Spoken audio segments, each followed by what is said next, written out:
Keputusan kerajaan untuk memperluas pemberian vaksin secara percuma kepada semua rakyat asing yang menetap di Malaysia dilihat dapat memberikan keyakinan kepada sektor dan industri untuk terus beroperasi. Pengarah Eksekutif Persekutuan Majikan Malaysia atau MEF, Datuk Syamsuddin Bardan berkata, ia dapat memastikan pengoperasian semula sektor dan industri yang menggunakan tenaga kerja asing yang tinggi dan secara tidak langsung akan mempercepatkan proses pemulihan ekonomi negara.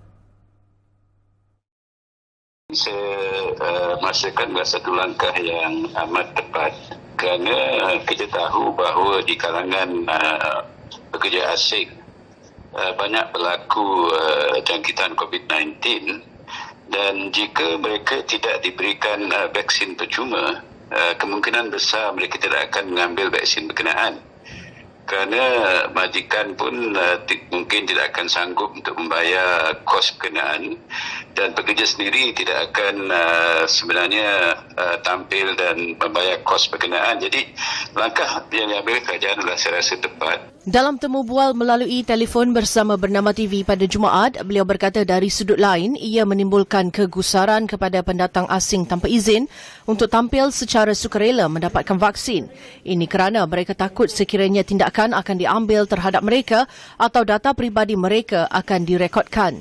Justru beliau berkata kerajaan perlu memperkenalkan kad khusus kepada mereka yang telah mendapatkan suntikan vaksin. Kalau kita boleh dapat memberikan satu kad untuk mereka yang telah diberikan vaksin, ya, dan kad berkenaan boleh sebenarnya digunakan untuk mereka merentas negeri dan merentas daerah dan sebagainya. Dan ini adalah salah satu cara untuk mereka ini digalakkan untuk mengambil vaksin berkenaan. Jadi mereka yang tidak mengambil vaksin tidak akan ada kad berkenaan dan mungkin mereka akan agak suka untuk merentas negeri dan merentas daerah. Ya. Dan inilah saya rasa sesuatu yang harus dilaksanakan oleh kerajaan. Beliau berharap kerajaan juga memberi jaminan kepada pekerja asing khususnya tanpa izin bahawa data yang direkodkan hanya untuk keperluan penerimaan vaksin. Selain itu, kerajaan juga boleh melaksanakan program pemutihan atau polisi lain sebagai agenda serampang dua mata bagi memastikan keberkesanan pemberian vaksin.